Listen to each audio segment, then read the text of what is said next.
Chapter 15. Such was the history of my beloved cottagers. It impressed me deeply. I learned from the views of social life which it developed to admire their virtues and to deprecate the vices of mankind. As yet I looked upon crime as a distant evil. Benevolence and generosity were ever present before me, inciting within me a desire to become an actor in the busy scene where so many admirable qualities were called forth and displayed. But in giving an account of the progress of my intellect, I must not omit a circumstance which occurred in the beginning of the month of August of the same year. One night during my accustomed visit to the neighboring wood where I collected my own food and brought home firing for my protectors, I found on the ground a leathern portmanteau containing several articles of dress and some books. I eagerly seized the prize and returned with it to my hovel. Fortunately, the books were written in the language, the elements of which I had acquired at the cottage. They consisted of Paradise Lost, a volume of Plutarch's Lives, and the Sorrows of Werther. The possession of these treasures gave me extreme delight. I now continually studied and exercised my mind upon these histories, whilst my friends were employed in their ordinary occupations. I can hardly describe to you the effect of these books. They produced in me an infinity of new images and feelings that sometimes raised me to ecstasy, but more frequently sunk me into the lowest dejection. In the Sorrows of Werther, besides the interest of its simple and affecting story, many opinions are canvassed, and so many lights thrown upon what had hitherto been to me obscure subjects, that I found in it a never-ending source of speculation and astonishment. The gentle and domestic manners it described, combined with lofty sentiments and feelings, which had for the most object something out of self, accorded well with my experience among my protectors, and with the wants which were forever alive in my own bosom. But I thought Werther himself a more divine being than I had ever beheld or imagined. His character contained no pretension, but it sank deep. The disquisitions upon death and suicide were calculated to fill me with wonder. I did not pretend to enter into the merits of the case, yet I inclined towards the opinions of the hero, whose extinction I wept without precisely understanding it. As I read, however, I applied much personally to my own feelings and condition. I found myself similar, yet at the same time strangely unlike, to the beings concerning whom I read, and to whose conversation I was a listener. I sympathized with and partly understood them, but I was unformed in mind. I was dependent on none and related to none. The path of my departure was free, and there was none to lament my annihilation. My person was hideous, and my stature gigantic. What did this mean? Who was I? What was I? Whence did I come? What was my destination? These questions continually recurred, but I was unable to solve them. The volume of Plutarch's Lives which I possessed contained the histories of the first founders of the ancient republics. This book had a far different effect upon me from the Sorrows of Werther. I learned from Werther's imaginations despondency and gloom, but Plutarch taught me high thoughts. He elevated me above the wretched sphere of my own reflections, to admire and love the heroes of past ages. Many things I read surpassed my understanding and experience. I had a very confused knowledge of kingdoms, wide events of country, mighty rivers, and boundless seas, but I was perfectly unacquainted with towns and large assemblages of men. The cottage of my protectors had been the only school in which I had studied human nature, but this book developed new and mightier scenes of action. I read of men concerned in public affairs, governing or massacring their species. I felt the greatest ardor for virtue rise within me, and abhorrence for vice. as far as I understood the signification of those terms, relative as they were, as I applied them to pleasure and pain alone. Induced by these feelings, I was of course led to admire peaceable lawgivers, Numa, Solon, and Lycurgus, in preference to Romulus and Theseus. The patriarchal lives of my protectors caused these impressions to take a firm hold on my mind. Perhaps, if my first introduction to humanity had been made by a young soldier burning for glory and slaughter, I should have been imbued with different sensations. But Paradise Lost excited different and far deeper emotions. I read it, as I had read the other volumes which had fallen into my hands, as a true history. It moved every feeling of wonder and awe that the picture of an omnipotent God warring with his creatures was capable of exciting. I often referred the several situations, as their similarities struck me, to my own. Like Adam, I was apparently united by no link to any other being in existence, but his state was far different from mine in every other respect. He had come forth from the hands of God a perfect creature, happy and prosperous, guarded by the especial care of his Creator. He was allowed to converse with and acquire knowledge from beings of a superior nature, but I was wretched, helpless, and alone. Many times I considered Satan as the fitter emblem of my condition, for often, like him, when I viewed the bliss of my protectors, the bitter gall of envy rose within me. Another circumstance strengthened and confirmed these feelings. Soon after my arrival in the hovel, I discovered some papers in the pocket of the dress which I had taken from your laboratory. At first I had neglected them, but now that I was able to decipher the characters in which they were written, I began to study them with diligence. It was your journal of the 4 months that preceded my creation. You minutely described in these papers every step you took in the progress of your work. This history was mingled with accounts of domestic occurrences. You doubtless recollect these papers. Here they are. Everything is related in them which bears reference to my accursed origin. The whole detail of that series of disgusting circumstances which produced it is set in view. The minutest description of my of my odious and loathsome person is given, in language which painted your own horrors and rendered mine indelible. I sickened as I read hateful day when I received life. I exclaimed in agony, accursed Creator, why did you form a monster so hideous that even you turned from me in disgust? God in pity made man beautiful and alluring after his own image, but any form is a filthy type of yours, more horrid even from the very resemblance. Satan had his companions, fellow devils, to admire and encourage him, but I am solitary and abhorred.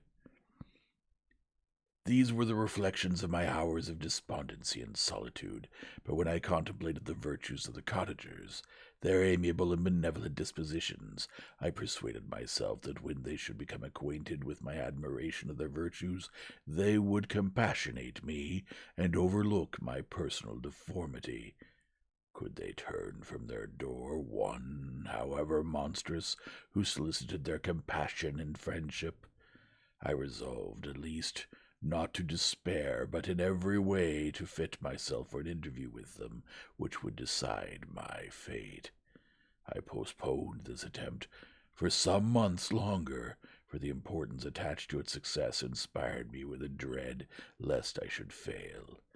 Besides, I found that my understanding improved so much with every day's experience that I was unwilling to commence this undertaking until a few more months should have added to my sagacity. Several changes in the meantime took place at the cottage. The presence of safety diffused happiness among its inhabitants, and I also found that a greater degree of plenty reigned there. Felix and Agatha spent more time in amusement and conversation, and were assisted in their labors by servants. They did not appear rich, but they were contented and happy. Their feelings were serene and peaceful, while mine became every day more tumultuous. Increase of knowledge only discovered to me more clearly what a wretched outcast I was. I cherished hope, it is true, but it vanished when I beheld my person reflected in water, or my shadow in the moonshine, even as that frail image in that inconstant shade.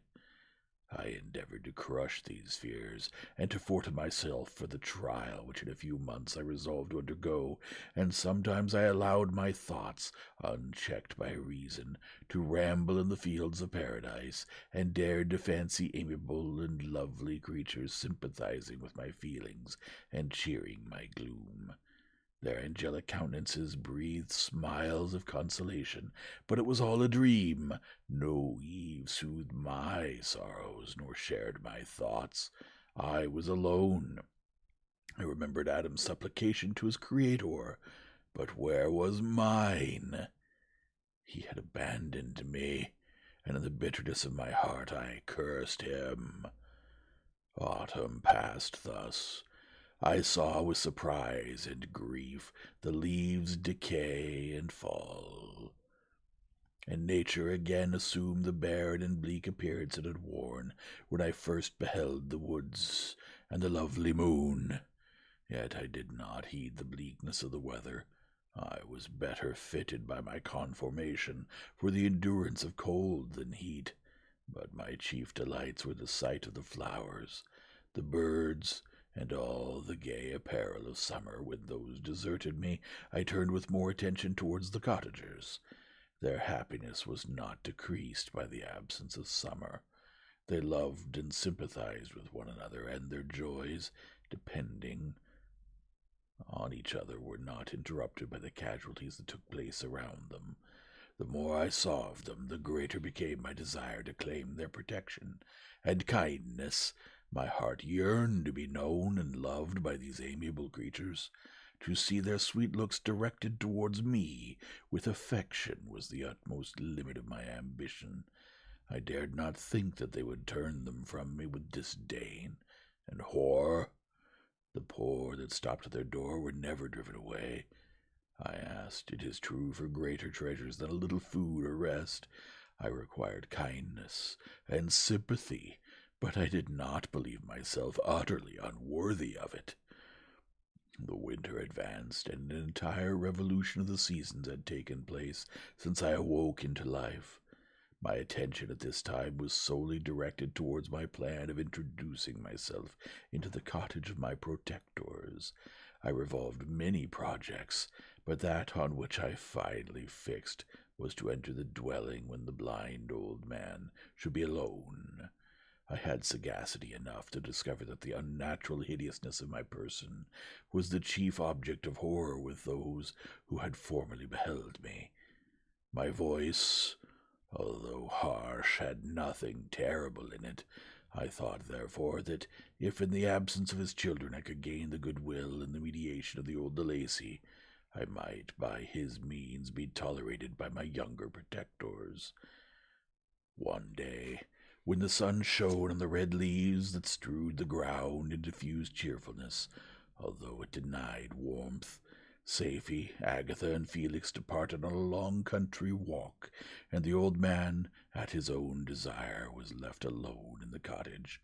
When his children had departed, he took up his guitar and played several mournful but sweet airs, more sweet and mournful than had I ever heard him play before.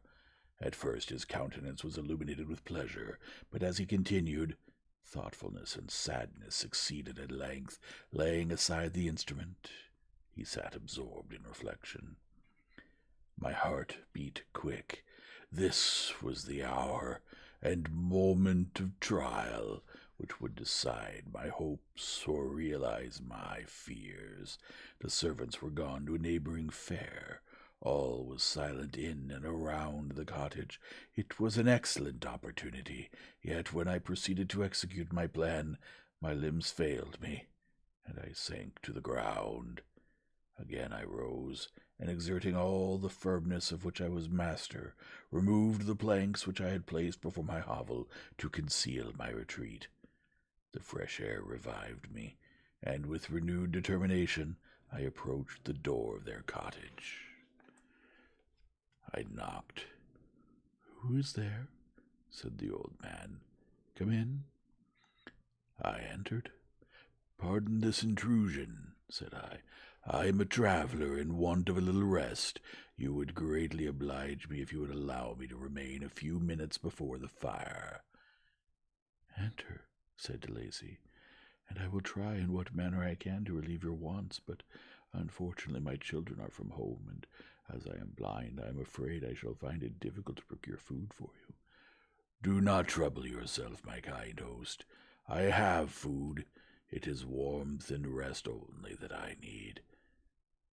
I sat down, and a silence ensued. I knew that every minute was precious to me, yet I remained irresolute in what manner to commence the interview, when the old man addressed me. "By your language, stranger, I suppose you are my countryman. Are you French?" "No, but I was educated by a French family, and understand that language only. I am now going to claim the protection of some friends whom I sincerely love, and of whose favor I have some hopes." "Are they Germans?" "No, they are French. But let us change the subject. I am an unfortunate and deserted creature. I look around, and I have no relation or friend upon earth. These amiable people to whom I go have never seen me, and know little of me. I am full of fears, for if I fail there, I am an outcast in the world forever." "Do not despair. To be friendless is indeed to be unfortunate, but the hearts of men, when unprejudiced by any obvious self-interest, are full of brotherly love and charity.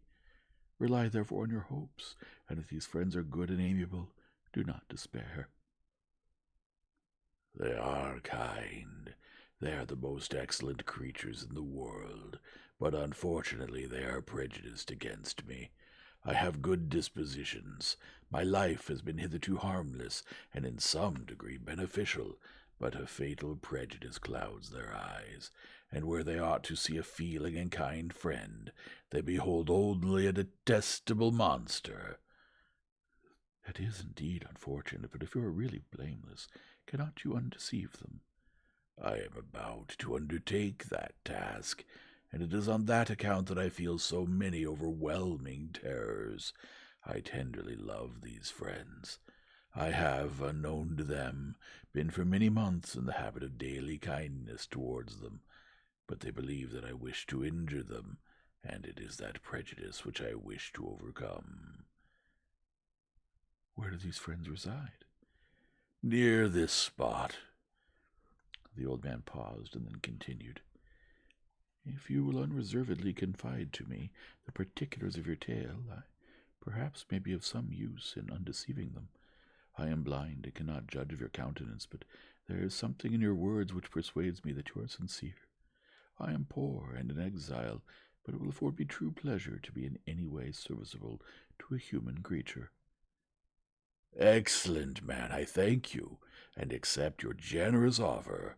You raise me from the dust by this kindness, and I trust that, by your aid, I shall not be driven from the society and sympathy of your fellow creatures." "Heaven forbid! Even if you were really criminal, for that can only drive you to desperation, and not instigate you to virtue. I also am unfortunate. I and my family have been condemned, although innocent. Judge, therefore, if I do not feel your misfortunes." "How can I thank you, my best and only benefactor? From your lips first have I heard the voice of kindness directed towards me. I shall be forever grateful, and your present humanity assures me of success with those friends whom I am on the point of meeting." "May I know the names and residence of these friends?" I paused. This, I thought, was the moment of decision, which was to rob me of, or bestow happiness on me, forever. I struggled vainly for firmness sufficient to answer him, but the effort destroyed all my remaining strength. I sank on the chair and sobbed aloud. At that moment I heard the steps of my younger protectors. I had not a moment to lose, but seizing the hand of the old man, I cried, "Now is the time. Save and protect me. You and your family are the friends whom I seek. Do not you desert me in the hour of trial." "Great God!" exclaimed the old man. "Who are you?" At that instant the cottage door was opened, and Felix, Safie, and Agatha entered. Who can describe their horror and consternation on beholding me? Agatha fainted, and Safie, unable to attend to her friend, rushed out of the cottage. Felix darted forward and with supernatural force tore me from his father, to whose knees I clung in a transport of fury. He dashed me to the ground and struck me violently with a stick. I could have torn him limb from limb, as the lion rends the antelope, but my heart sank within me as with bitter sickness, and I refrained. I saw him on the point of repeating his blow when, overcome by pain and anguish, I quitted the cottage, and in the general tumult escaped unperceived to my hovel. End of chapter 15.